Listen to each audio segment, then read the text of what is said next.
Welcome to the Impact Hub podcast, the number one podcast for young African entrepreneurs. My name is Ephraim Kalubi, and it's a pleasure to be here with you today. So today is a special day for several reasons. Number one, this is our first ever episode. And finally, I'm so glad that you're getting it started. There has been a few challenges, a few hiccups here and there, but I'm glad that you're finally here. And the second element that's really, really interesting about this is that we also have a very, very, very special guest today that you'll discover in a bit. But let's not rush. Let's take it one step at a time.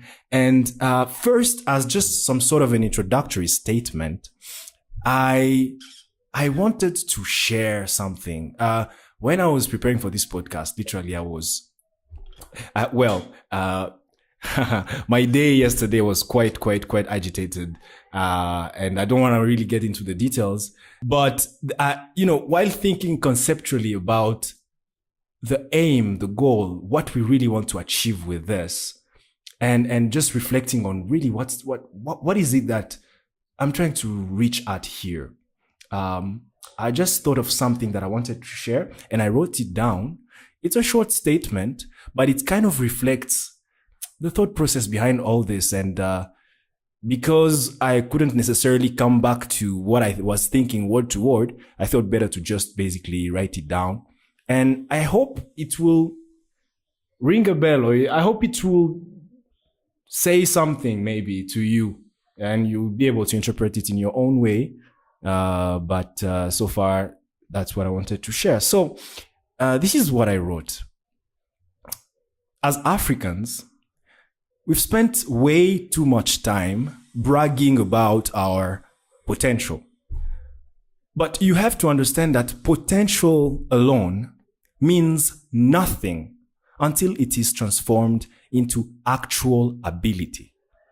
And I do believe that the first thing that needs transformation before anything else for us to thrive as young Africans, the first thing that we need to change and transform is definitely and most certainly our mindset. Look at the etymology of the word mindset. Mind for mind, obviously. Set for setting. So it's all about setting your mind in a way that allows you not only to see potential around you, but to take action in order to transform that potential into actual ability. Because if you think about it, ability is simply potential expressed through action. Regardless of where you are, regardless of where you are from, regardless of what you are starting with, I need you to change your mindset in order not only to see potential around you, but to take action at your own level and do what you can with what you have. I wrote that in capital letters, with what you have. Do what you can with what you have to transform that existing potential into actual ability. All right. If I was to sum up the essence of this podcast, this is what it's all about. It's all about inspiring you to stand up, to take action. It's all about inciting you to look at your surrounding, look at your environment, see the opportunities that are there, see what you can do at your own level, take action to create an impact, to be an agent of impact, of positive change in your community, in your environment, wherever. That's why this podcast is called the Impact Hub Podcast. It's a hub for people who are willing to make a change, to make an impact in their generation, and to start with what they have. That's a mentality that we have to develop as young Africans. And I'm so glad to be with someone that I feel is kind of operating within the lines of this. A young guy, is not even 25, but I'm quite impressed and also inspired by some of the things that he's doing, his drive, his mindset and mentality. And I'm really glad that he is our first ever guest for the episode number 1, which is really interesting. So I think now we can get to introduce him properly. My guest today studied finance as a course here in USIU.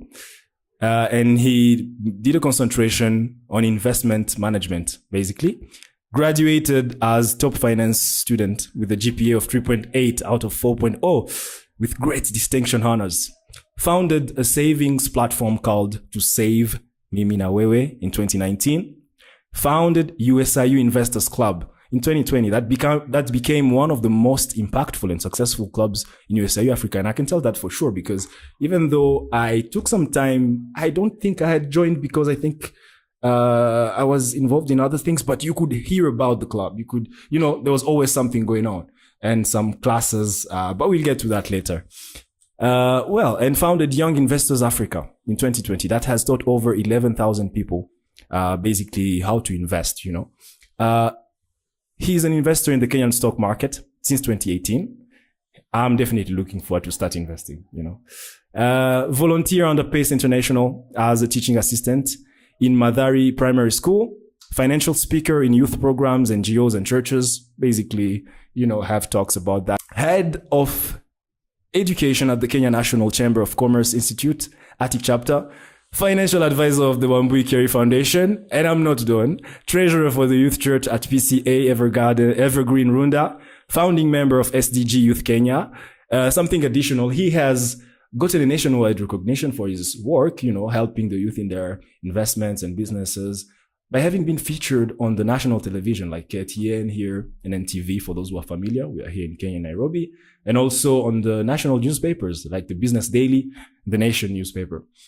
I think I saw the article when he posted it. It was quite interesting. So I've been watching this guy for a while. He graduated before me, but I've been watching some of the things that he's been doing. And we had never interacted before, but we were kind of in the same radar. And I was really, really eager and interested in learning more about not only what drives him, how he got started on this whole entire journey, just get to understand the mindset of this young man here. So ladies and gentlemen, help me welcome Mr. Clarence Muhoro. Thank you. Yes, thank you very much. Welcome. You can see him. He's right there. Hello, guys. Thanks so much. I'm excited to be here today. Excited for this podcast and the impact it will have. And it's an honor to be host number 0. I'm telling you, host number 001. Manze, your guest, your host is an amazing host. He's actually Mr. Talent, USIU Africa. And I'll share a story about a desire of mine that came from such a similar situation when it was Miss and Miss USIU 2018. Okay. That was the time that my life changed. Okay, that's when there was something about a switch that happened. Yes. That's quite interesting. It's quite interesting to remind me of this Mr. Talent thing. It's been a while. It was, I think, 2018. But since then, so many other things happened. It has been quite a nice episode. I was not even expecting to talk about this in this podcast. But we are glad to be here and to finally get started. Yes. Obviously, many hats. I think the way he has been exposed to me maybe was there. Yeah. And he will get to be aware of the different other hats that I get to wear. Yes, very true. But so far, I'm really glad that we're getting started on this. And I think there's quite a number of things to cover. But I'll just first to start by the beginning. I mean, you guys, you've been able to kind of hear that's very, very long and lengthy CV. I'm not even sure I made justice to all the things that this guy is actually involved in. There's certainly much more. But I would like to understand what motivates you to do all this? What inspires you to get involved in all this? And where do you think it comes from? It comes from like what's the source of this and what's the motivation behind all this, basically? I love that. That's a very good question and a very deep one, in fact. One of my biggest fears and my greatest motivation is a word called regret. Okay. It's my biggest motivation and my biggest fear. And I usually picture myself that I am a drunkard uncle, 50 years old, nothing to my name. And I go for my brother's event. And it's very successful. his kids don't want to be associated with me. No one wants to stay close to me. And I think that is a fear that I have. And I feel like it would crush me. And so they say regret is poison. And that is my biggest motivation, that I don't want to regret. And so I put everything on the table. I would say that where my source of drive comes from also springs from who I am. Okay. I think born in a very beautiful family, best parents. And I got an opportunity to go to primary school. Okay. And in around nursery, I was bullied by a girl. I went to this school in nursery. I became number 3. So the girl became number 4. Oh. And so now, awards were going to number 1 to number 3. Exactly. So she had envy for me. And that time I'm in nursery. Nursery. So, and I got my first taste of envy. And so she would tell her mom that I was bullying her. Yet I never used to talk to anyone. Okay. And the mom every day pinch me. No way. I'm telling you. Yeah, I have a video of my graduation for class 1. I think, was it class 1? I saw the lady in the audience. I was looking down the entire time. I got my award, looked down the entire thing. And I've never shared this about my life. And so that sparked something inside me. Yes. I went to another school. I wasn't bullied. And in that school, the first semester, I didn't understand anything. Okay. Oh my God. I was seeing tough. The kids are swimming with 1 M and swimming with 2 M's. I'm like, what's the difference? They are still swimming, Yes. And so, being in that school, over the holidays, I think I didn't perform well that first time. Okay. Over the holidays, my mom, gave me past papers. And she never used to tell me that he do it for 1 hour. I just was enjoying. The next time, I was number 3. Okay. And I had 497 marks. Okay. Number 2 had 498. Number 1 had 499. Okay. And I was like, what? You mean to tell me that I can actually, and from that point on up to class 8, I was number 1. Then up to class 4, that was Rudan Junior Academy. Very amazing school. So I went to this school called Gilgil Hills Academy. That's a tough school. It's in the hills of Gilgil, very far. Okay. And in Gilgil, now the pressure became worse. And the teachers would pile in you so much work. Their work ethic, the discipline, and even very on point. Yeah. And now I was like, I want to be number 1. From primary, I'm like, I want to be number 1. And so people don't know this, but being number 1, you carry a heavy burden, a very heavy burden. Anytime I failed my exam, like got 96 out of 100 in math, my teachers would snob me, would tell me very hurtful things. Yeah, because you are number 1. Yeah, you tell you, you're joking, you're not serious. And so like there was always pressure. Even my friends, whenever you'd be overtaken by someone, it's like they would judge you. Yes. And so, and at a point you would do everything in your power, but still wouldn't, since we are over 200 students, and that's one of the most smartest schools in Kenya. Okay. So you can imagine the pressure where even losing 1 mark is a big deal. So even at a point in class 8, I knew I'd gotten 98 in math out of 100. Yes. I saw my teacher coming to class. I ran outside class to hide. No way. Can you imagine? But that's extreme. I think that's extreme. Very extreme. It was extreme, but it gave me that desire to remain on top, to be the best I could be. Yes. And it's a gift, and I thank them for it. Probably I took it in a different way. Probably they had better intentions. Probably they wanted me to be very competitive. Yes. But I believe it gave me that competitive spirit to be the best I could be. I love sports. I'm a footballer. Okay. And so even by being a sports person, yes, from class 2, and being the captain and wanting to win every class, I think that has really fueled me to try to be my best and to be number 1 in everything that I do. That's interesting. Yeah. I bet in the moment when that trait or personality of yours was being forged, it was not really a pleasant experience. Very true. But a few years down the line, you started to realize that it has built you in a way that allows you to now do some of the things that you're able to do today. Yes. And also I want to recognize that the fact that I was also really awarded in primary school. I was also really, they really breathed life into me. They would tell me, you're meant to be the best. You're going to be number 1 in Kenya. So they did that also. So much affirmation that I believed in myself. Yes. They were always praising me, giving me gifts. So that was also beautiful. Mhm. You know, it's like a two. Nothing is just one way. Two-sided thing, yeah. But it also scarred me to an extent. Mhm. And going to high school, Mm. I went to Juja. Okay, Juja High And, School. I heard about that. And Juja, I want to really shout out to my principal. He was called Mr. Misiko. Mhm. But he showed me the power of love. Basically, I knew that if I failed, Mhm. It's not the end of the war. yeah, he would cane me or lecture me. Yes. And then the next day you're smiling and you're happy. Ah. And then now I felt like I didn't have to carry a burden. Thank of you. If I fail, like the world won't accept me. That's healthy. And so I was naughty. I've always been naughty. So, playing ball in Turbulent class. kid. Hey, Sato, you're class 8, you're told to stay in class. Hey, Yes. You go to the entertainment room, you Yes. got there, blah, blah, blah. Yes. Yada, yada. And so, being in Juja, I came in as a very, this guy who wanted to be number one, who had his own psychological issues, who had some indiscipline issues. But by experimenting and learning from myself, making blunders, understanding people,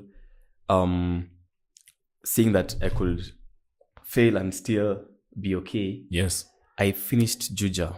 There's a way that you don't see change coming. Yeah. Yeah. There's a way you're mentored Yes. into being a person Mhm. very softly. Mhm. And that's what I needed. Mhm. Mhm. And like I left Juja being a very responsible kid. Okay. I loved God so much. Oh. I used to be so neat, comb my hair, nini nimeng'ara, cause Gilo. Yeah, I can tell you're still a neat Thank person. Thank you Yes. guys, ladies. The ladies, eh? Ladies. They must be. That's a topic for another day. Another day. So, I finished my experience in Juja, being so responsible, so neat. Yes. I was doing. It was a boarding school, basically. Yeah, boarding school. I started boarding in class 5. Wow. Imagine. Wow. That's 9 years old. Man. And so, being in that sphere was a very wholesome person that I could relate with people. I was in the journalism club, though for fake news, you'd share fake news like Rooney has left soccer to start farming onions, Come on. It's Valentine's Day. Today to take your girlfriend out. I mean, to tell her you love her. Yeah. But not in Juja. Come on. So it was very fun, and I learned how to be engaging. People tell me I'm charismatic. I think I learned it from that point. Okay. And so that place has had quite a kind of a significant kind of impact on it had the biggest on impact. you and your personality. And looking back, yeah, Steve Jobs says you connect the dot looking backwards. Exactly. I got everything I needed. Primary, I got the work ethic and the desire to be the best. In high school, I got the social skills, the joy, the learning that failure is a blessing. Yes. And then now when they come together, now they create a man called Clarence. Hey, wow, that's nice. That's quite interesting. There's quite a lot of points that we'll be able to pick up on from here. I think what you mentioned about failure, actually, I don't think failure is there's not such a thing as failure. You don't fail, actually. You only fail when you stop trying at the end of the day. Yes. So that's really the perspective I have on failure. I remember putting out this, a short video about failure and about the fact that something else that I think was really healthy and good in your journey is the fact that you didn't feel like they didn't make you feel like it was the end of the world if you didn't perform perfectly or amazingly. Like, in the sense that even if you know that things won't end up to be necessarily as perfect as people expect you to make things happen, you will still be welcome. You'll still be understood. Because when you're in an environment where you are only judged on the basis of your performance and there's no kind of human element to it, where you're kind of understood and where they give you space to be not only vulnerable but to be human. You're not perfect. You'll not be scoring 100 all the time. So I think that's a healthy environment to evolve in. But that school, I can understand that it has had quite an interesting impact on you. And I just want to get a few numbers that I've been able to write down just to put us in context. I'm glad that I find this back. These numbers are alarming but interesting. is just a few statements here. So, of Africa's nearly 420 million youth, aged 15 to 35, 1/3 are unemployed. And another third are vulnerably employed. So they're not really quite employed. They have just a few kind of situations that allow them to flow by, but not really allow them to survive in a sense. And only 1/6 is in wage employment. So youth face roughly double the unemployment rate of adults, with basically a significant difference like this. Of course, there's a variation among countries. The rate is not the same, but youth basically face roughly double the unemployment rate as adults. If you look in Kenya, for example, that's a report from the World Bank, a recent report, almost 40% of youth are jobless. An estimated of 5.2 million young adults. So this is double of the adult average, which is at 21%. When you look at DRC, we're just looking at different countries randomly. More than 50% of the overall population is unemployed. Youth unemployment rate is over 35%. So, okay, we know the situation, especially in sub-Saharan Africa, is the way it is. But you just end up noticing that the youth, when you compare with the other people, so when I'm talking about 15 to 25, there are the demographic that is mostly affected by this. I don't necessarily want to ask why, but, well, since we're in such a situation, what do you think would be avenues of change and improvement? What do you think could be done to better this situation for youth in Africa? In Africa, I think, number one, we have this situation that we are less employed than adults because we have a small pie to share.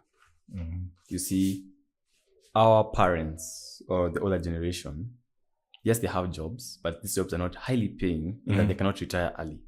So you find that these guys go late into their careers working. So it's not easy to hand over. And it's because we have a small pie. So Africa should focus on increasing our pie, right?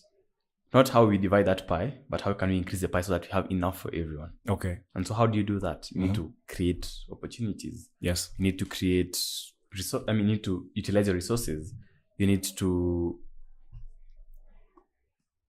share your labor to the world. You need to, explore globally. If you can't find something in Kenya, you can find it in UK and then bring it back here. So I really believe that one of the key elements is, from anything, we start with knowledge. Okay. So we need to really empower ourselves in entrepreneurial skills and even career skills. Okay. And that means, how does the young Ephraim go to this organization and grows it 10 times? And when he grows it 10 times, you can employ 100 more youth, right? And how can a young Clarence Muhoro start a business, grow that business, is empowered to scale up that business, and can employ 10 more youth? And how can now another young person come and see, okay, this is something like tea. How can I add value to this tea? Can I process it? Then I export it? Yeah. So we need to focus on how we can increase our pie. That's another element that's actually quite interesting about.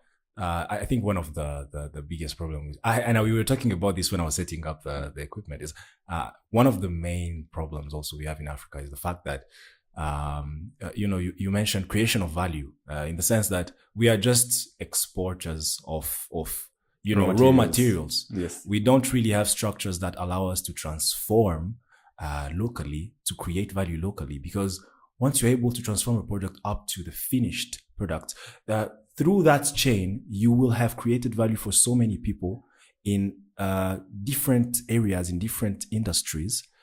If you talk, for example, let's say juice, for example, when you get in the process of investing in land, you want people, for example, to work on that land if you want to start from the scratch. So you would get to grow, your oranges on a certain land. You'll have people that will be employed to maintain the plants and everything. And then from there, the transformation process, the packaging, branding, etc. If everything is done locally, you just create more value. But anyways, that's not really kind of the path where I was trying to head on. I think the main idea here, and since you're mostly kind of a finance guy, right? So I wanted this conversation to orbit a little bit around finance, about key terms, specifically when we talk about financial freedom, right? When we talk about passive income. I think these terms are so commonly used now to a point where they're kind of becoming a bit cliche, right? Passive income here, passive income there,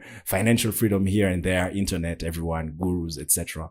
But at the end of the day, I think that's something every young person today is striving for, right? Everyone at the end of the day is striving to be financially independent, is striving to make money without necessarily not necessarily without having to work for it, but to have money working for him. Yes. Right? Without like placing your money in ways that it will be able to multiply itself without having to use more of your time to make that money.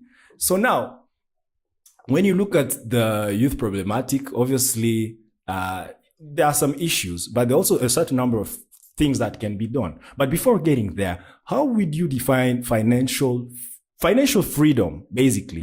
How would you define that? And the concept of passive income. Everyone has his own perspective. Yes. But how would you kind of approach this? How would you define this? I think that's where the proper conversation is getting started. Yes. So I would say financial freedom is reaching a point where you can say F you to the whole world. And so that for me is financial freedom, in that you can reach a point where you don't need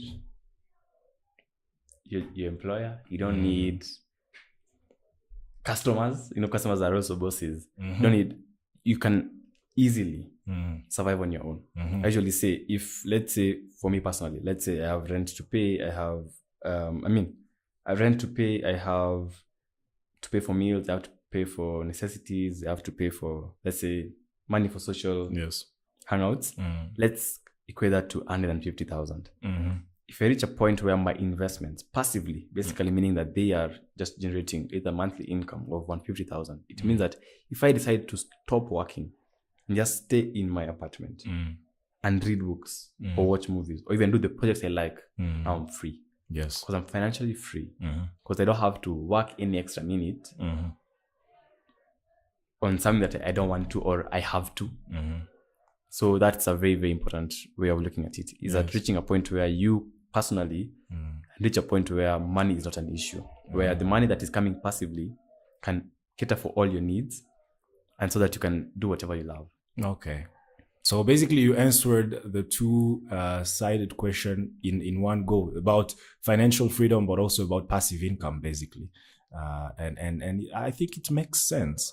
So, well, there are different ways to achieve that, or to attempt to achieve that. And I do believe it's quite a process. It's quite a process. It's a process. And a long-term process. And there are different avenues that people use. There are different things that you can get involved in. But since I'm talking with you, and I know you're all about investments, right? Well, there's this, not necessarily debate, but I think so many people, especially those who are not necessarily familiar with the in-depth, the inner workings of how investments work, the ways that you're able to access structures that can allow you to multiply your money or to understand markets, etc., invest in stocks, etc. They confuse sometimes when you talk about forex trading and when you talk about stocks investment. It's kind of two different things, but one thing at the same time, because, well, the audience is also very diverse. Can you be able to kind of create a nuance between the two? Forex trading, right? And then stocks investment, yeah. So investing is simply putting your money where it can grow. So you have so many avenues you can invest. You can invest in a business. You can invest in cows. You can invest in shares, which are companies. You can invest in foreign exchange, basically the currencies, USD to Kenya shilling, depreciation, appreciation. You can invest in anything, lending to the government, lending to companies, those are bonds, investing in a circle, those are all investments. And so you've asked an important question. What's the difference between shares and foreign exchange and Forex? So shares, it means you're investing in a company. Okay. And being part of the success of a company. All companies in this world are owned by somebody, right? All private companies or publicly listed companies. So Apple has an owner, but you don't have to be one owner only. It can be 50 of us or a million of us. Yes. So when you buy shares in a company, you become a part owner. If I buy shares in Impact Hub Podcast, I'm an owner with you. So that means that we share the profits, we share the losses, and we share the risks. Exactly. So if you believe in a company, let's say I believe in Safaricom, or I believe in Equity, or I believe in Britam, or I believe in Kakuzi, or KPLC, or even Apple or Tesla, I want to be an owner so that I can participate in their success. When they do very well, my value goes up. When they do poorly, my value goes down. That's buying a piece of a company. Yes. And you can own not only 50% of a company, but even 0.00005% of a company. Interesting. So even with $100, you can own the biggest company in the world, but a small percentage. A small percentage. When it comes to foreign exchange, Forex, this is foreign exchange. How countries exchange their currencies. We all have different currencies. And so the value of a currency is determined by over 100 items.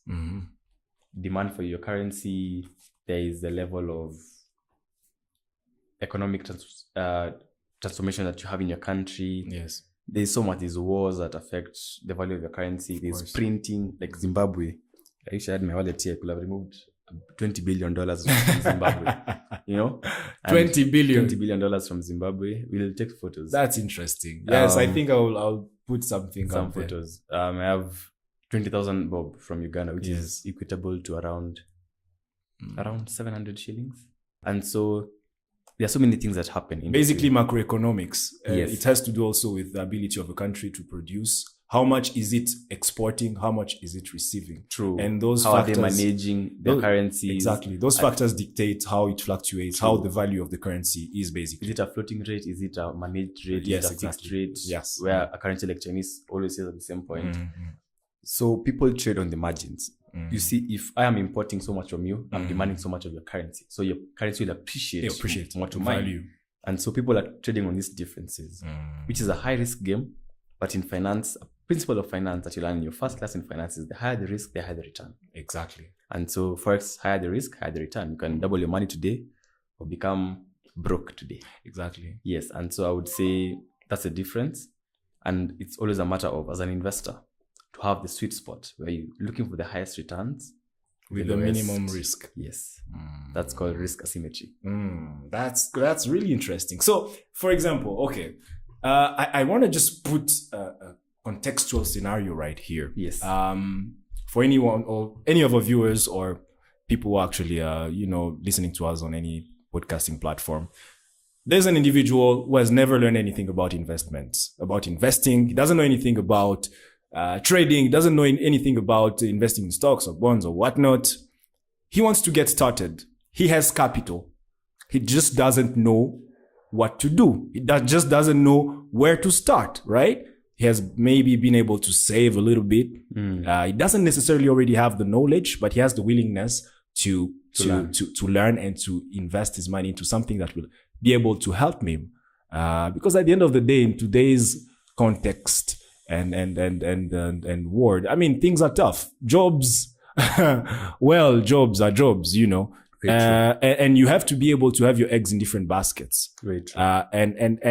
First, honestly, acquiring knowledge about ways that you can be able to use your money in an intelligent way that will allow you to increase your net worth. It's always good. So, just imagine someone, blank piece of paper right here, has a bit of capital, doesn't know where to start. How do that person go about it? How do you get started? What do? You are here, let's say Nairobi, Kenya. You want to start investing. So the one thing that is always there, and it's important, is that you can only do better when you know better. Okay. And so you can't do what you don't know. Yes. Otherwise, you'll become scammed. You'll be scammed. You will lose money. You will do something you don't understand. You'll even buy a good company, but since you didn't have the right approach, you lose money. And so knowledge, education. The key to financial freedom, the triangle, is start by earning and saving. From saving is understanding. So first step, earning and saving, putting some money aside. Even though it's 100 shillings, that's enough. Next part is understanding. Okay. Understanding this thing. For me, personally, I do shares. I love shares. Okay. Because I understood shares, I researched about them, and I was like, I want to do this. Right? I looked at Forex. I understood Forex. I saw the time commitments, the risk level. I was like, I don't want to do this. Okay. So you understand what you're getting into. Before even you continue, according to you, what do you prefer shares, investing in shares? Personally, yes. Yes. Why? Because of I'm an entrepreneur. Okay. And so I need time to build a business. Okay. Forex requires a lot of you being on your screen. Focus and time. Okay. But I've invested in Forex through my good friend. Okay. Who is passionate about it. Okay. Right? There's bonds. They have good they have some returns, but no risk. Okay. So I don't do that because I don't like bonds. So it's good for you to understand what you want. And it comes again to self-actualization or understanding yourself. Self-awareness. Self-awareness. Perfect. Yes. So you know what are your goals? What are your preferences? Okay. What is your budget? Okay. And what is your time frame? Okay, so you can get started in Forex. The amount of money you need to get started in Forex is not equivalently the same that you need to get started in investing in stocks. Very true. Okay, can you elaborate more in that? They're all different. On that. In Kenya, for you to afford to buy shares, you need to buy 100 shares in that business. Okay. So if Safaricom is at 30 shillings per share, you need 3,000 Kenya shillings only. If that's too expensive, you can buy Coop Bank at 10 bob. That's 1,000 bob. Okay. If that's too expensive, you can go again and buy KPLC at 1 shilling or 2 shillings, and that's 200 bob. So they have different prices. Okay. If you want to buy foreign stocks, there are some apps that require you to have a minimum of $5 and buy a fractional stock in any US company. Okay. If you want to do Forex, some may require you to put in $50. Some require you to put in $30. Okay. Some platforms. So it's slightly higher. Slightly higher or lower. Okay. If I want to buy shares in EABL or let's say BAT, they're smoking for cigarettes. Yes. A share is going at 450 shillings per share. Wow. That's 45,000. That's okay. So it's different and it's varied. So there's no one size fits all, but just know that with as little as $20, there's nothing you cannot buy. Okay. Yeah. But anyways, first step number 1, save money, put money aside. Yes. Step number 2, understanding, education. You educate yourself. Read books, go to YouTube. It can be hard. Take a course.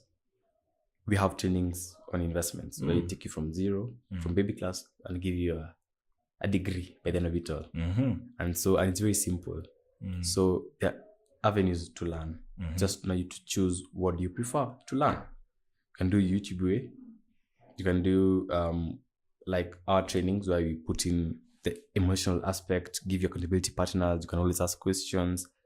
We've all structured our ways of teaching. We put in games so that it's edutainment. Yes. You can do books by the best investors. And it all forms to give you an understanding of what you're going to do. And you saying, will I do this? Does it make sense for me? And if the answer is yes, go ahead and start. Good.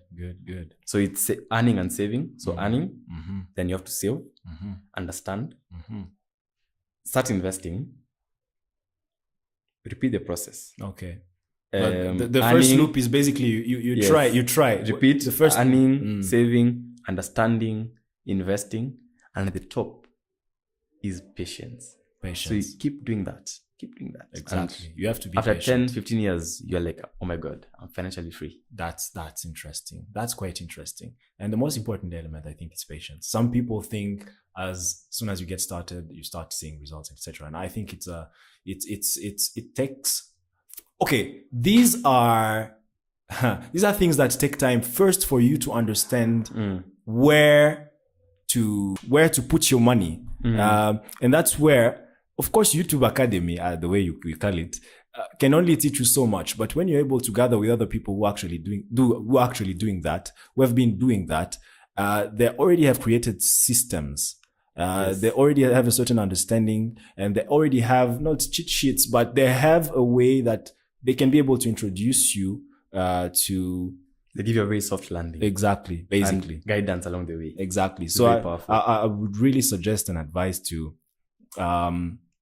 join, I don't know, clubs, even when you talk about is it young investors? Africa, that's now a training company, very big community. I really appreciate our community. They're really supportive. Yes. And they've given us opportunity to serve them. Yes. And they continue to help us, CSR, in sharing beautiful messages. Yes. Like I met one 2 weeks ago and he did my shopping. Okay. Can you imagine? That's beautiful. And then I met another one in Uganda. Okay. For the festivals. So you are already spreading your wings to Uganda. So they are family. Your community already extends all the way. They are family. That's quite interesting. How many people do you have so far? We've trained 11,000 across universities, high schools. We even have clubs in high schools that came from our concept. Wow. And we also have communities that we have those that have gone through our courses, the 4-week courses, 3 courses, about 700 in the WhatsApp groups. We have an email list of about 3,000, but overall 11,000 people. And so everywhere you go, you find someone. You share a laugh together. Wow, that's interesting. That's very interesting. All right, so where I wanted to get back is your initiative. Yes. Remind me the name. Young Investors? Africa Young Investors. Young Investors Africa. Yes. I mean, as much as you've already touched so many people, I feel like there's such a wide potential, and an expansion potential that is just insane. Because when you look at this, there are clubs that are being formed based on your concept. So you can even have a presence in different educational institutions and develop a structure out of that and expand this. So you're talking to me about clubs even in Uganda, in schools in Uganda. I've had students who paid from Uganda. Wow. Okay. Yes. And they've kind of initiated some clubs, investing clubs in their own high schools, or that's something that is not happening yet. Is supposed to happen. Do you know that it actually has to happen? And it has to happen. Yeah. Actually, the vision is very big. Yeah. And it's just that, sometimes between you and your vision, it's just time. Yeah, it's time. It's a matter of time. It's a matter of time. Yeah, it's not an if, it's an when. Yeah. Yeah. I mean, when you will be able to create a system that allows you to multiply and duplicate like this, you can even have something similar here in actually universities in Nairobi. Yes, we have the Investors Club. Exactly. Just that you can go to Strathmore. Yeah. About the biggest form of leadership is legacy. Yes. So wow, this beautiful, fantastic beautiful, year. Beautiful. Great year. Surpassed our expectations. We even did CSR in the children's home. Then I looked for people to take over from us. That's good. And there wasn't anyone who was willing to. And so I learned that was a personal failure. As much as I had taken a team that was half second year when I was in 4th year, and knew that they would take over, I felt like it was my responsibility to ensure that it continued. So leadership is legacy. Yes. You can be charismatic, you can be amazing, you can be, oh my God, Steve Jobs. But the leadership of Steve Jobs is seen in Tim Cook, in that now we still have Apple. Exactly. And they are still true to the core foundational spirit of the company that started the company. Very true. Yes. I read a book called Good to Great. Good companies are good. Here 20 years. But great companies have been here for over 1,000 years. Yes. 200 years. Now that's what I want. In that you want legacy. You want people to go beyond. Yes. And that's something I've learned that is very, very powerful. Yes. That as a leader, you always have to look at succession, look at it growing beyond you, and it being bigger than anything. Beautiful. You've seen. Beautiful, and makes perfect sense. Just a quick question I wanted to ask now. So when you, of course, sometimes when you come across people who are in the industry and who are actually investing, etc., they will, of course, because they are familiar with the whole processes, they're familiar with the tips and tricks. They will tell you it's good, it's easy, it's fine, it's perfect. But at the end of the day, every investment has risks, and you don't. how can I frame that? How can I put that? It's not just a riskless, if I can use this term, Yes, very true. venture that you get yourself. How do you manage risk? For example, okay, I don't even need to give an example. How do you manage risk when you are specifically getting started on a journey to invest? Yeah. Of course, you're still learning, but you don't know as much. But even people who actually very far ahead, 10 years in, they still make mistakes sometimes. Very true. So how do you manage your risk? And very big mistakes that they make. No matter how good you are, you can always make mistakes that will destroy you. One of the best investors in the world is called Ray Dalio.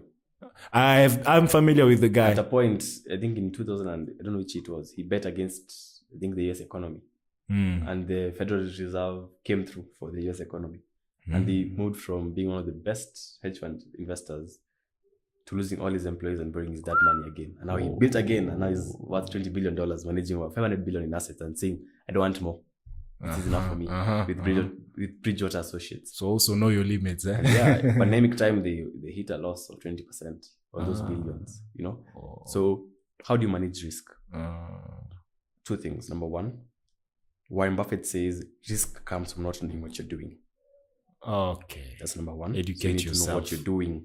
Know exactly what And you're when doing. you know what you're doing and you can understand what risk it entails, you can be able to mitigate it. Number two, the holy grail of risk management is diversification. Okay. And I'll share it in this kind of way. And this is from Ray Dalio. Okay. And he says, if you can get uncorrelated investments, you'll always beat the risk. So number one, you need to look for an investment that has a higher upside than a downside. Okay. So you see, if I invest in this, there is a 80% probability of me getting a return and 20% probability of me losing my money. So it's 5 to 1, 4 to 1. Okay. Right? Okay. So Very, there's a very ratio important. right there. Yes, there's a very important ratio you need to look at. Okay. Then number two, now you say, okay, I'm buying shares Yes. in the energy sector. Yes. Let's call it KPLC. Yes. And Kengen. What sector do I also like? Good companies that are opposite of energy. Let's say it's, when energy is going up, let's say food is going down. So you buy some shares in food companies, very good companies. So what happens? You have uncorrelated investments. And these ones are up, these ones are down. Getting So some at any knowledge point- right now. Getting some At knowledge any point, right now. you're selling whatever is up and cutting your profit and taking these profits to buy these ones when they're down Yes. and buying them when they're undervalued Yes. and selling when they're overvalued.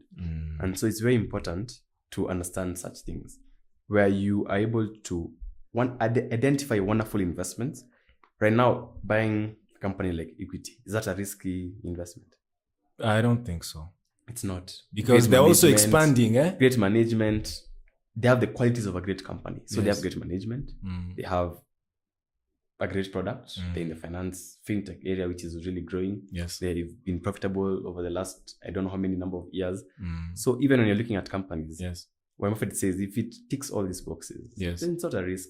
If you invest in an iPhone, for example, a very high quality iPhone, Yes. the risk of it failing to take a good photo is very low because you know the quality of what you're Of course. buying. Yeah.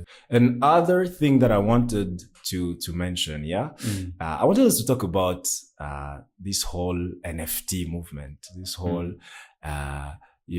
blockchain, NFT, cryptocurrency movement. Of course, crypto is a concept that reached us. I'm talking kind of in an African context, setting, environment that reached us before NFTs, right?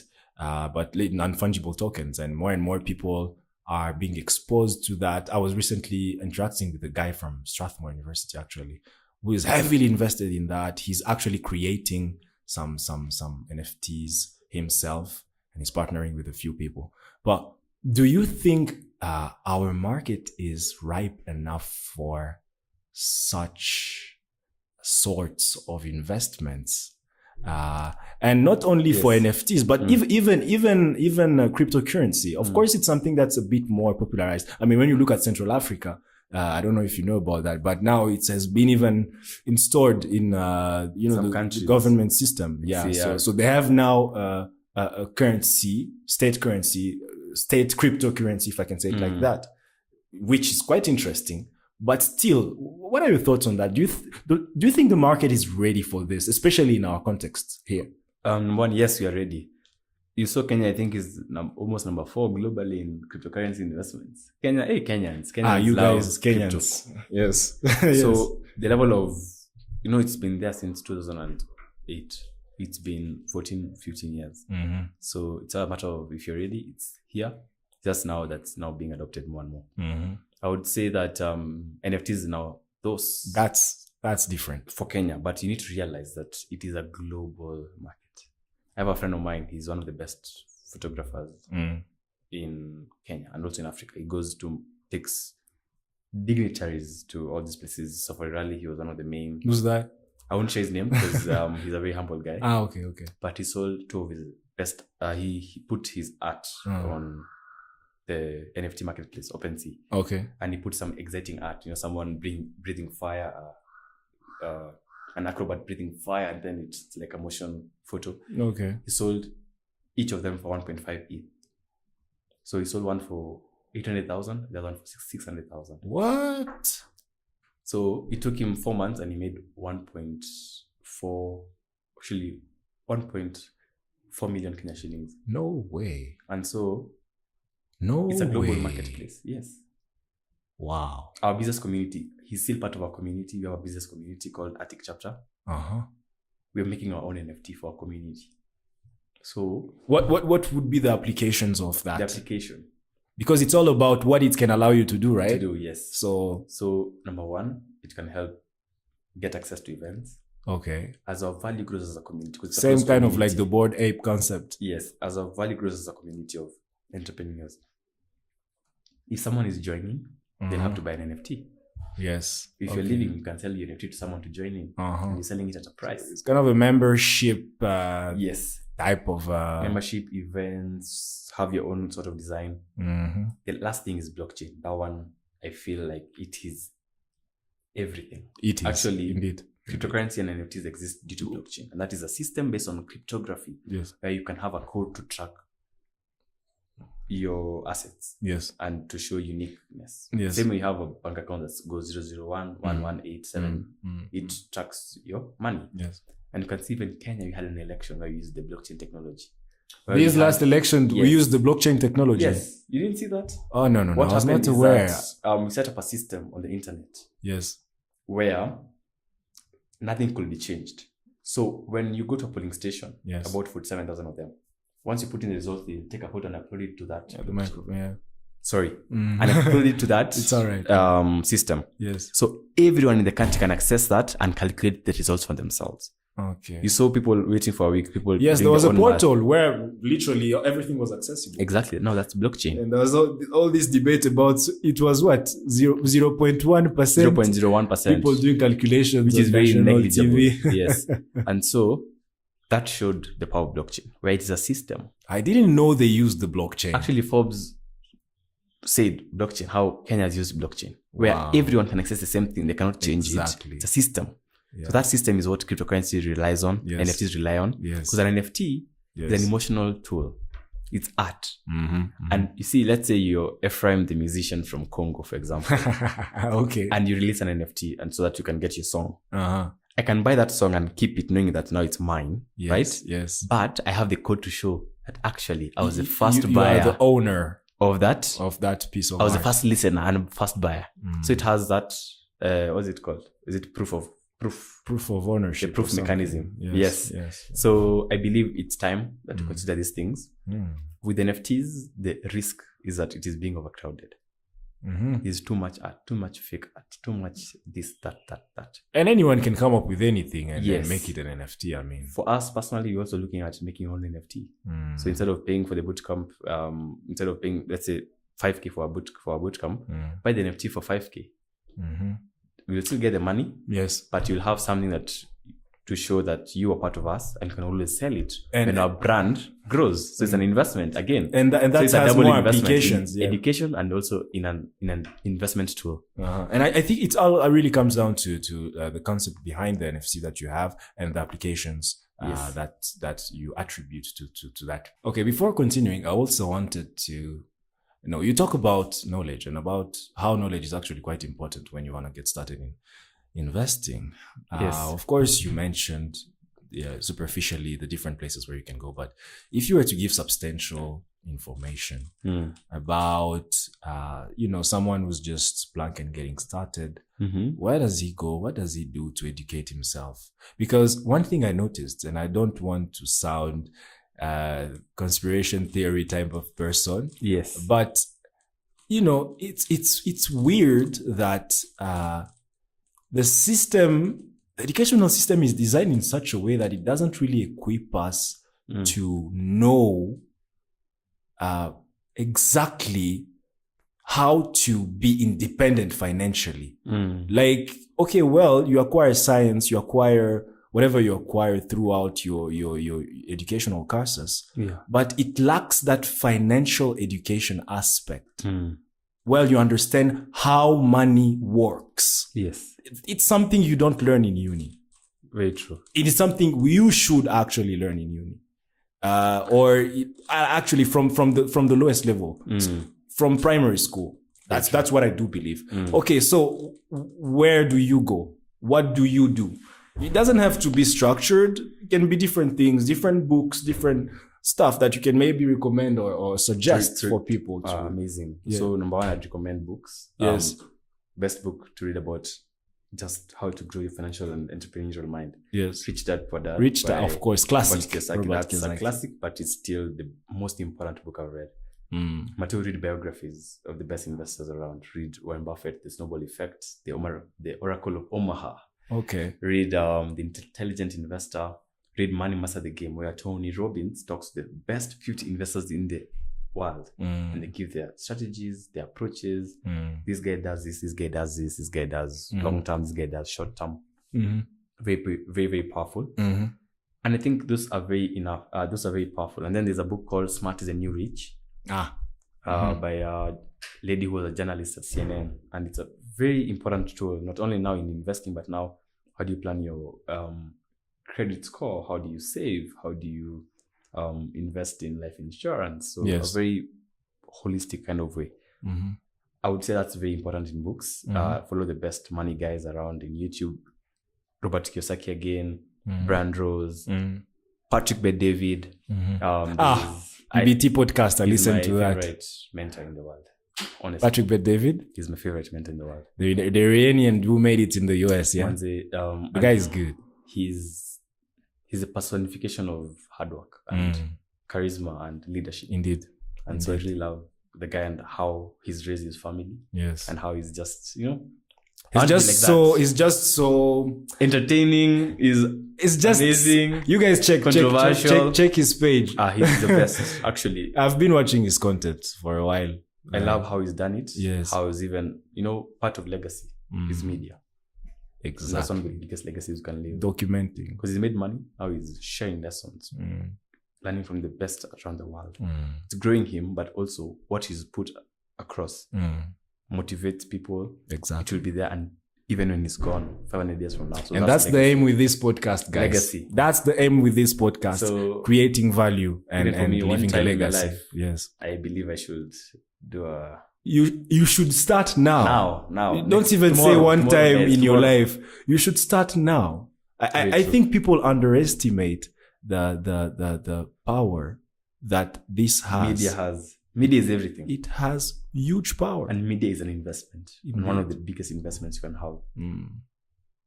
Media and social media. Actually, it's social media. Yes. Everything nowadays. Indeed.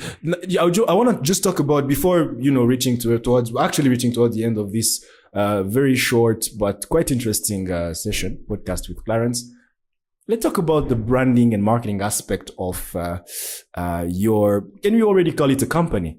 Yes. All right. It's registered. It's a limited liability company doing great revenues. Well-functioning team. They're a great company. Young Investors Africa. Yeah. Young Investors Africa. There's also the platform to save Mimi Nawewe. I think you will tell us more about that. If they're two different things, if it's a platform within the other, because when I was looking through, I was just brushing through. Maybe we'll give more clarification on that. But when it comes to the company, the way you're positioning yourself, I just want to have a small chat around not really about investment, the investment perspective, but the branding and marketing perspective, numbers. Okay, your target audience, I think it's quite clear. You're targeting young people within a certain demographic, age range, whatever. What are some of your branding and marketing strategies? How are you positioning yourself in the market in order to make sure that you are ahead of your competitors, if there are some competitors in this industry? Also, how you are trying to actually remain relevant and to use maybe your social media networks to remain relevant with them and to position yourself. Basically, your branding and marketing strategy. What's your approach to that? Because I believe as a company, you have to have a segment dedicated to that. Yes, so true. What are you doing within that context to be effective? One thing I told my team is that we're not an investment company. We are a digital company. Okay. Interesting. Because all or most of our sales come from social media. And so what we've done is we've had a very aggressive one. It's not perfect. I'm not a perfectionist in any kind of way, but I believe in progress. I'm a progressionist. Okay. And that sounds so beautiful. That sounds good. And so what we did is if you look at our social media, we have reels, funny reels, we have information bits, we have a lot of posts on content, we have everything we do, we document. Yes. So we've done so much on Instagram, social media, TikTok. I mean, actually I was on SGR going to Mombasa now to go to Malindi. Someone said, "Are you the guy from TikTok?" You know? Actually, TikTok it's quite an interesting platform because the growth factor is quite amazing. You can get started today and literally in a month, you are at 100 followers, even more, depending on how often you post. 1,000 followers. So it's crazy. So you're on almost all of them aggressively. You have a YouTube page. LinkedIn? I have my personal LinkedIn. But now we're going to create one for the business. That's interesting. But then now I use it to channel out of business. Guys, I'll put all the links in the description everywhere so you can be able to access. I realize that people really associate a brand to a person. Thank you. And it is very important for me to associate my company with me. So that because I had a bigger audience. And it has grown such an audience that even companies have looked for us. ALX, African Leadership University, looked for us to help champion their programs, which was a big... I've seen some of the stuff that you guys have done. Opportunity because we were able to facilitate over 1,200 scholarships on those online programs. And that's close to over $2 million. Wow. You can imagine. And that is not you giving the money, but you're part of that. And your friend tells you, "Thank you so much, Clarence." Wow. And so I realized that my brand is very important. And so I've really grown my brand. Yes. Even today, I've taken a photo of us being here. And so that's how we've done it. We've focused on content is king. We have a partner called HostGuest who do a lot of email marketing. We've done webinars, IG Live. Actually, it's just the last 3 months that I've taken a break. I used to do IG Lives the entire last year. Webinars, game nights. Like we've made a brand by having an online community and being so engaged with them and sharing our journeys, sharing our losses, sharing our failures and successes. Exactly. So growing a brand is really important because I want to show the values I have through that. I'm a Christian and my goal is to show God in a way. And even at a point, I had one of my social media managers put something that was a bit not unethical, but dirty. And I was like, no, it's okay, you can put it, but it goes against my brand values. So we've been very intentional about that. And now for the next 3 months, we want to really create a structure. We have the content plans, we have the content committees. Yes. But now we want to streamline things and be very professional. Exactly. Branding, about your approach. Yes. Now it's time to be more professional. Absolutely. And so that's how you've done it. It's extremely critical.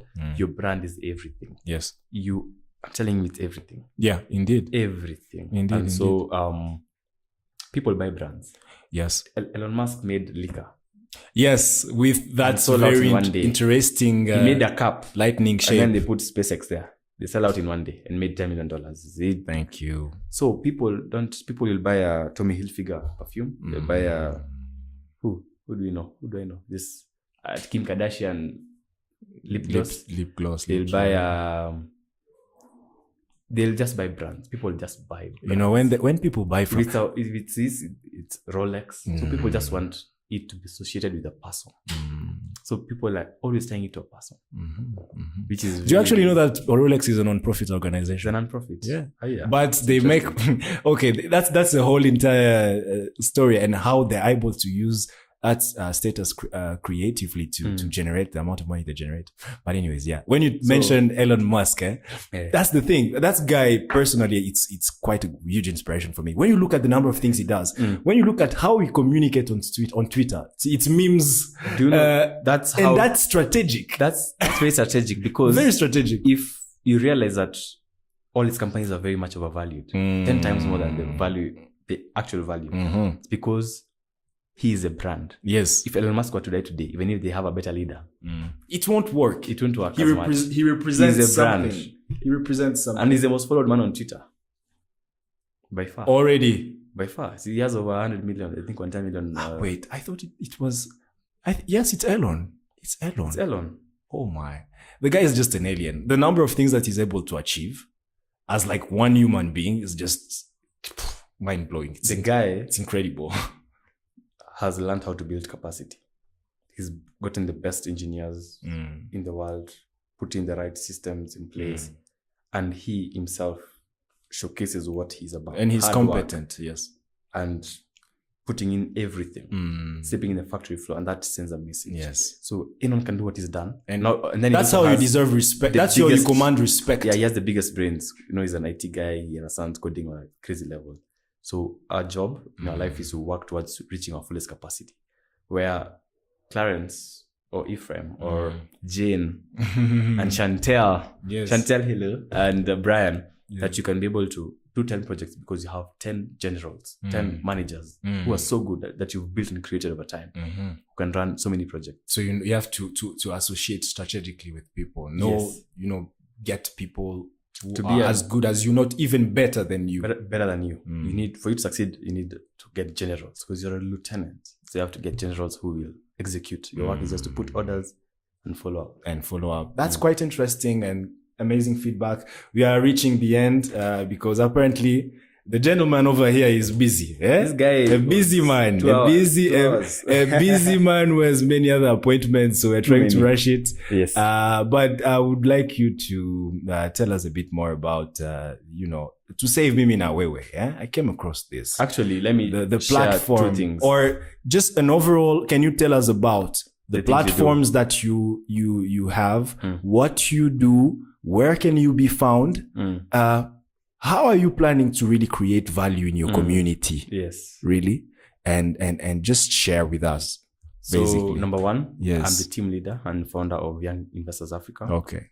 Founded in 2020 with the purpose of getting young people to create wealth through investment and entrepreneurship. Thank you. And what you do is you train to 100 on how to invest, how to understand money, how to grow collaboratively, how to understand how the markets work, how to identify different types of investments, such as real estate. Even we had the CEO of Optiven, great billionaire, great hard worker, and that is what we do: consultations, valuations of companies. If you want to buy out your partner, how do you value that business of yours? Okay, so we do that.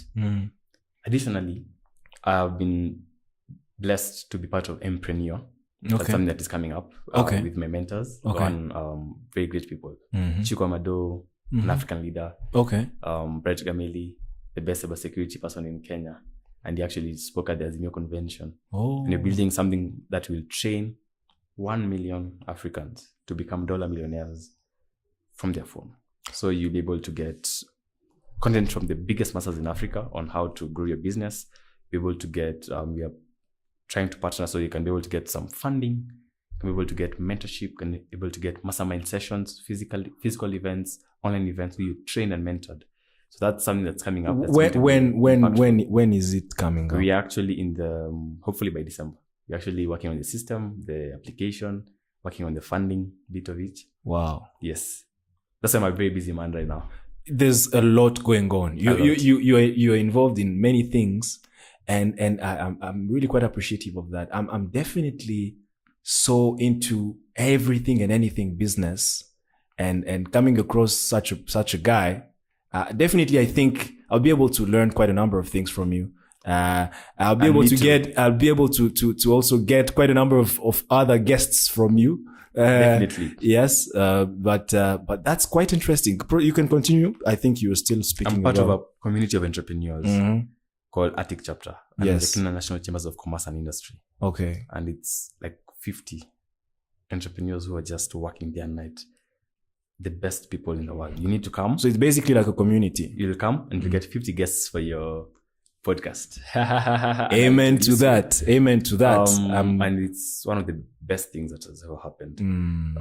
Because you grow from these people and you see the world from them. I actually want to just shout out to our director Mushiri. Yes. A guy who just had a vision to mentor young people. Now he's shaping our lives to become the best you can be. Yes. Even for the guys who won the Eco Banner, they earned 20 million. The guy was helping them in how they were approaching their application for the HALT prize. Okay. This is a very humble young man, not paid by anyone to do what he does, but he's always there every Friday helping us. That's beautiful. Telling you, Clarence, this is your vision. Now think bigger. Do that. Wow. And you look back and you realize, oh my God, this guy is creating legends. In 10 years, that Ati community will have so much impact in Africa. Yes. And I can't wait for us now to do. You know, he told us, whatever I've done for you, just make sure that when you get to that point, do it for others. It is really powerful. That's so powerful. So guys, come to Attic Chapter. We meet every Friday from 7 a.m. to 8:30 a.m. So that you can go to your jobs. It's free. Come, let's exchange business. Let's grow. Let's create friendships. Where do you meet? We meet at IHP Kenya. IHP is along Dennis Pitt Road. Okay. Very wonderful working space. Okay. So come all. Check out my IG, Clarence Muhoro. I usually post updates. We'll put all the links in the description of your Amazing. So you can. I always post about my community of friends who build together. I'll be your first guest, if you will. I'll definitely. I'm coming tomorrow morning. That's definitely. Tomorrow is Friday, so the better. Yes, the thing is, I'm graduating Saturday, so I think next week. This week will be pretty busy for me. I understand you next week. But from next week, congratulations to your host. Yes, congratulations to me. By the way, I'm graduating from. Okay, I don't need to give so many details. I'm graduating from. I've been doing an international business administration major and concentration in marketing. And okay, that's just a small brackets. This podcast is about this guy right here. But definitely next week, you'll see me there. I think that I am in a constant state where I seek to learn more. I seek to learn more from people who know better than me. And I feel like joining environments, joining groups, joining clubs where you not only meet with like-minded people, but you'll also be able to be exposed to their experience. Oh, I'm telling you. That's something I'm looking forward to. And I know I have so much to learn from you guys. Before I went there, I used to think I was, James Bond. I think I'm hardworking. You met people, Sasa. You go there, you're like, I'm doing nothing. Nothing. And that's what your ego needs. You're working from Sunday to Thursday. Go on Friday, you're like, I've done nothing this week. So you learn how to build a team. So because if I'm supposed to reach there, I cannot work any harder. I need to grow a team. I need to train this team. I need to mentor. Yes. I need to partner. Yes. And through that thing, you can talk with anyone. Yes. Like we've met people from MasterCard. The mayor of Germany came to our sessions. Wow. And our team is going to Germany. Okay. We've met so many people where Mother Karua, when she was talking to the business community, we were called. So you can network with the entire world. That's beautiful. I'm telling you, it's so easy. I was actually invited for the National Financial Dialogue at a hotel, and I went there and I'm seeing Bill Gates Foundation representatives, Safaricom, KCB. It's only 30 people in a round table. Wow. And I'm there, Claro. That young under 25 guy sitting there. And I'm like, this is how you can grow. Yes. And you stay there and you learn from them. You get the connections, the partnerships. True. And these guys come in and sponsor your events. They tell you whatever you need, we can help you. That's beautiful. So I've even reached a point where I just know that I cannot go for these events because I feel like I have so many things to get done before because I feel like I need to get to this level so that I can partner with them. But I feel like there's so much that is out there. There's too much opportunity in Kenya. It's crazy. That's what I'm talking about. It's so crazy. It's not even fathomable.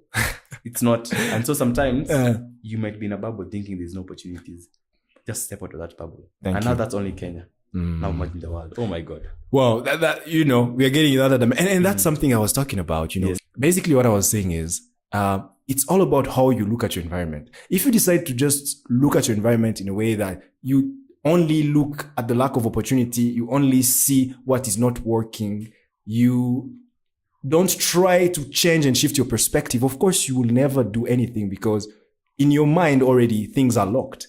But if you decide to change your perspective and look at things in terms of, okay, there is this and that, but where can I be able to initiate something? Where can I find a little opportunity that can allow me maybe to use some of the skills that I have or some of the talents that I have and transform that and monetize that? And I mean, there's just so many possibilities that open up to you when you decide to be receptive and to change your perspective and to look at your environment in a different way. And Clarence has very brilliantly, beautifully illustrated that. Opportunities are all around us. Let's just change our perspective and try to take action on the potential we always claim to have, but we never take action on.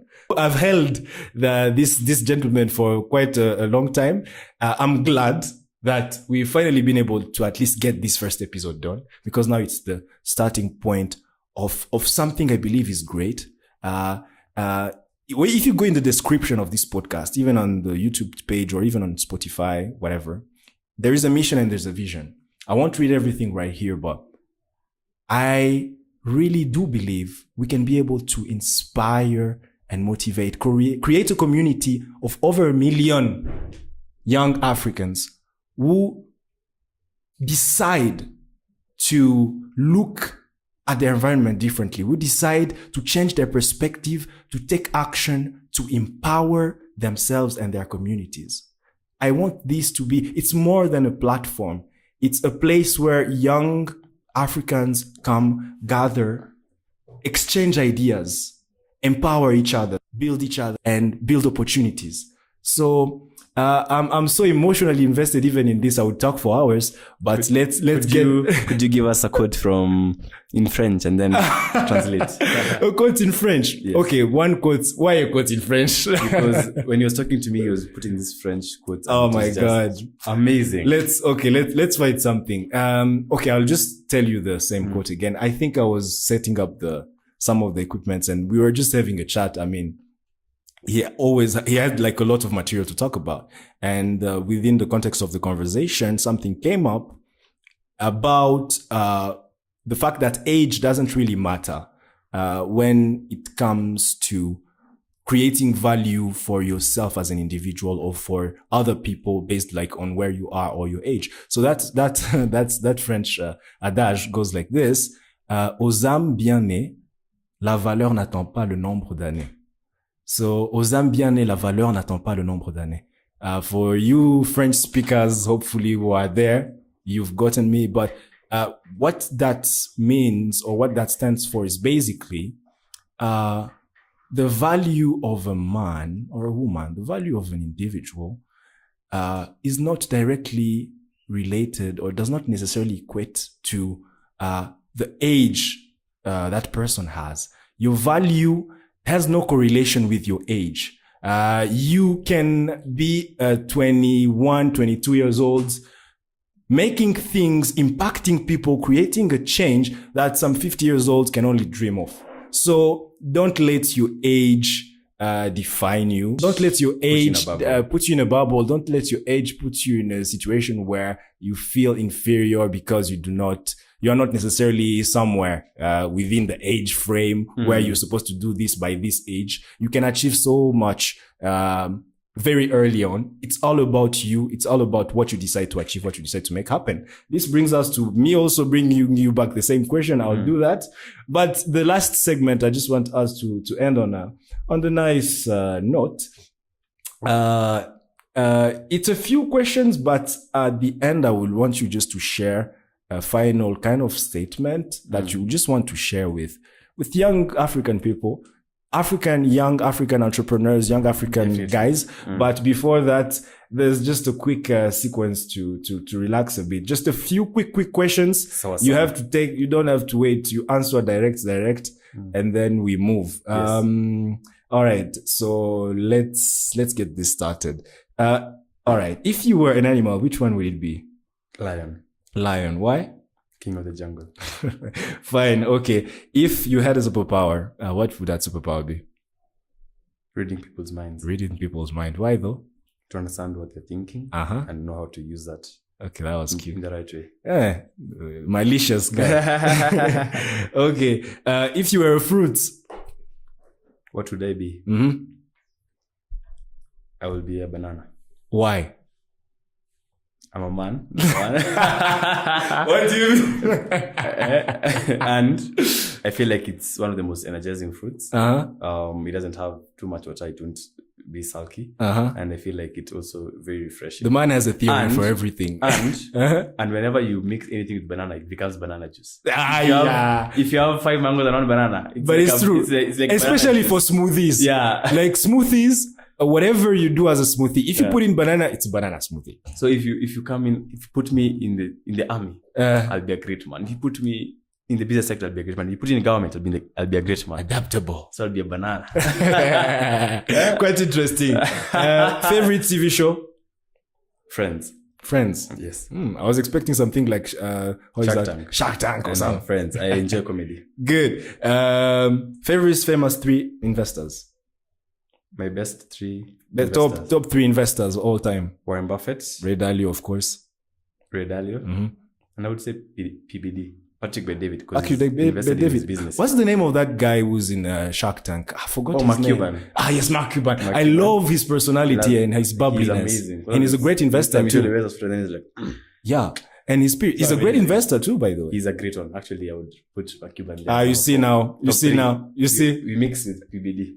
But he's not in top 3. So he's in top 4. He's Mark in top- Cuban. He's in top 3. He's tying at So top you 3. pushed away, They're Patrick. together. Apana? It's my choice. Apana? No. Respect the rules. It's Patrick Cuban. Patrick Cuban. Yeah. Okay. A mixture of both. Patrick Bet-David, even though you'll never watch this maybe in 100 years, but maybe you might come across this. The guy, you're not in his top 3, so I sorry for said that. Patrick Cuban. So he's half Patrick Bet-David, half. I didn't even Mark catch Cuban. that. You guys, this guy is just too malicious.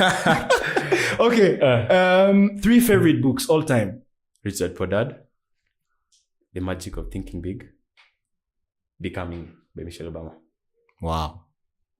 I haven't read Becoming by Michelle you need to read Obama. it. I haven't You read need it. to. Okay. Now I'll definitely And get this that reference. world, your purpose is in who you're becoming, not in anything, not in being an entrepreneur, not in being a podcaster, not in being anything. Mhm. Purpose is in who you're becoming. Exactly. Because if you're a Russian seller, you're selling Russian jewelry Mm. for your 50 years of your life, Mm. for example, and then Russia attacks Ukraine, you cannot import again. You can't just say you're done. You use your skills for marketing, organization, structure, importing, and create something else. So your purpose is in who you're being and becoming. Are you becoming kinder, more responsible, more giving, more hardworking, Yes. more structured, Yes. more framed? That is your purpose. And also the value you are creating for others. Yes. Because it derives from what you are. That's So guys, your beautiful. purpose is in being the best you can be Exactly. and becoming. Exactly. And that's actually brings to the quote I would have shared if I had time to think. And that's exactly the one. No. Yeah. Chaque jour, fais de ton mieux pour être la meilleure version de toi-même. Basically, try to be the best version of yourself every single day. Every single morning is a reset, is a new day, is an opportunity for you to become even better than you were yesterday, because you know things that you didn't know yesterday. And you can be able to use the knowledge and experience you have to strive to do the best you can, to be the best you can every single day. Very true. Thank you. Favorite quote? Favorite quote? I would say, try again, try harder. That's short and to the point, and it makes sense. Well. Now we have reached the end of this podcast. First episode was quite interesting. I think I will have time to make a different video just to talk about the whole story of how this happened, because the first episode, anything that you get started is not always as easy. And you come across a number of things, but I'm glad that this is done. This is episode number 001 with an amazing, great guest. I'm sure after I've acquired even more podcasting experience, we'll have another session with him that will be even more comprehensive, more, beautiful, and we'll be able to extract even more knowledge from him. I don't think this first session has done justice to all the value we can add to you, but it's important to get things started and to start where you are with what you have. As I told you, Momentum, get it out there, create the momentum, because once that first thing is there, it gives you the courage and the momentum to keep pushing one after the other. And that's the way you get things done. It doesn't have to be perfect. It has to be there. And then you build now upwards from there. Very true. Yeah. If you have just one last thought that you just want to share with people, it can be anything. You can just look through directly right there. For the people who are listening to us, you can hear his voice in a closer perspective because he's even getting closer to the microphone. And he will just share a small piece of wisdom with us, a small motivational statement, whatever. Yes. So that we can be able to call this a day. Thank you very much. Number one is to say thank you so much. I'm really proud of you. Feel the energy and the passion you have to it, and you'll go very, very, very far. Thank you. Number two is to apologize. I have a cold, so bear with me. And lastly, I think to end this is where we began. And he was Mr. Talent. And so in university, 2018 October, I went to that prejudging event. And I saw people with talents. I saw people who were doing the best you could do. And I was filled with a holy discontent. And even when I went home, I just had a tear. I was like, no, Clarence, what can you be known for? You don't have what can you do that can make you stand out and be relevant? And that was the day it changed for me. Wow. And it's been that daily pushing since October 2018. Wow. Every day. And now we are still moving forward. A lot of grace, a lot of growth. But strive to be the best you can be. Push your limits, learn, grow, get inspiration from everything. When you see someone doing very well, admire that, but also say, I also want that and I want more. So, make sure you make yourself proud. And remember, the biggest poison is regret. So guys, live full out. Be the most happiest person. As you say, have the most impact everywhere you go. If it's this episode, put in the most energy. When you go sleep like a kid. When it's time to party like an animal. Yes. When it's time to go to church, pray deeply. But just give your all. Yes. Put more oomph, energy into everything, guys. Everything. That is beautiful. Wow. Yes. Thank you very much. And lastly, keep God first. Keep him everywhere and keep him centered. Very, Thank you very much. Very important. Thank you so much, Clarence. And what you said just brought me to my WhatsApp. You see the about section on WhatsApp? Something that you said brought me back to why I wrote this. And it has been there for the longest time. Die with memories, not dreams. So that encapsulates the very notion of get things out there, do with what you have, exhaust all the potential you have within you so that you don't have to face regret. True. You don't have to face regret when you're dying. When you're old man on your deathbed. You will say that I lived, I tried everything. It may not have worked out, but if it worked out, better. But that statement touched me, Kabisa. How can you get back to that again about the regret? Regret is the biggest poison. Regret is the biggest poison. And actually, regret is the biggest motivator and the biggest fear. And you mentioned that in the beginning of the podcast. And so, guys, ensure that you just live a life and say, by the way, in everything that I did my best. Yes. That's what gives me peace. Yes. In situations where I've lost, I usually say I did my best. Yes. And that gives you peace. My heart has peace. That's I would rather deep. That's so deep. Love football, go try be a footballer, fail, and say, okay, I did my best. At least I won't say, I wish I could have been a footballer. I should have tried. Tried my hardest.